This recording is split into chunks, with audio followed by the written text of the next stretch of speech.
Anticipation over the president's major speech tomorrow is now running rampant. His blueprint to reduce the deficit is sure to hit some hot topics, from entitlements to taxes.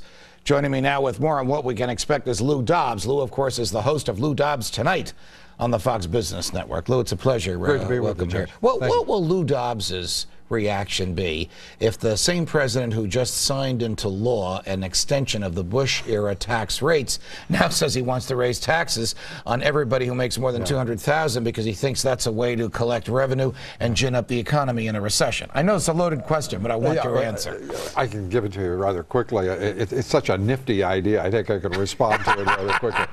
I think anyone, whether it be this president or anyone in either party, who condones raising taxes and at this stage in our economy, at this stage in this nation's challenges, is frankly just doesn't get it, and has to understand we're not about raising taxes right now. This is about reducing government, reducing government spending, and if that can't be made more clear, I don't know what it would require. Would you expect to hear from this president, whose every personal values and political instincts are hard left, big government, central planning?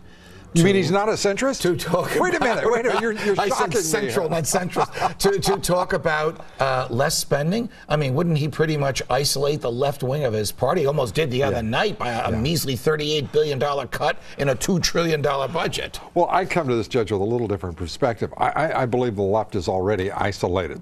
To put this in language the president is so fond of using, I believe the left is on the wrong side of history here. And I believe a president who wants to raise taxes, who is a statist, who pretends to or presumes to be called a centrist, when his policies are so clearly not centrist in any form or moderate in any fashion, is an absurdity. Tell me what you think is on his mind. It's April 2011. Mm-hmm.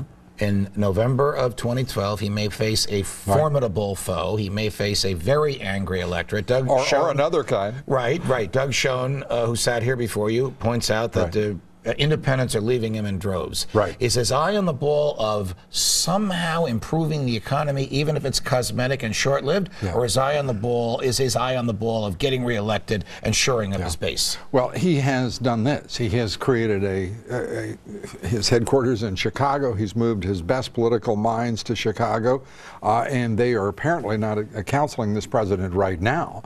And it seems to me that there's no question he's about re-election right now.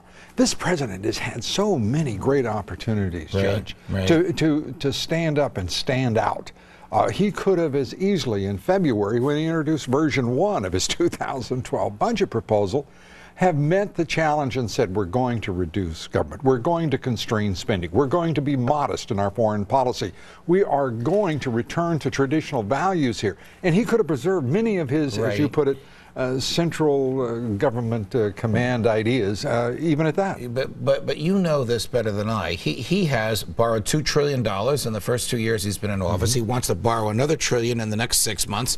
Then he wants to borrow $1.7 trillion in the following year. Could anybody take him seriously if he says he wants to cut the budget and balance it and pay back the debt? Well, he wouldn't be the first president to say one thing and do the other, would he? But I believe that he did have a chance for redemption, and that's a bit of what I'm saying to you. President Obama has and had, and I don't know what he will make of it tomorrow, but it's pretty clear he's going to call for another round of tax increases.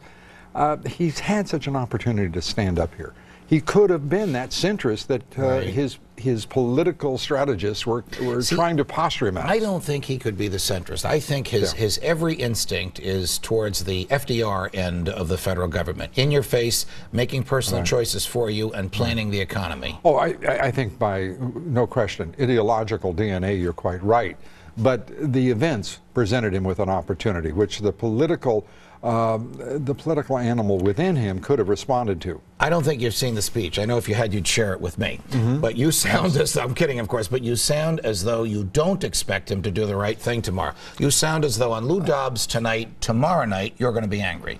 I'm beyond being disappointed, I'll put it that way, in this president and in the direction that he wants to lead the nation right now.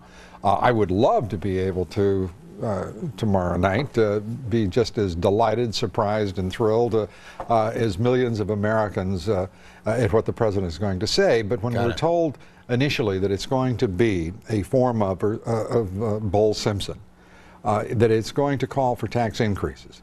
This is not the stuff that's going to rally the American spirit. Got it. Lou, very much. You can catch Lou, more of Lou Dobbs on his new program, Lou Dobbs Tonight. That's on the Fox Business Network every weeknight at 7 p.m. Eastern. Check him out tonight at 7 p.m. Eastern. Lou, thank you very much. Thanks, Judge. How President Obama's illegal and unconstitutional drone attacks in Pakistan are coming back to haunt the anti-war turned pro-war president.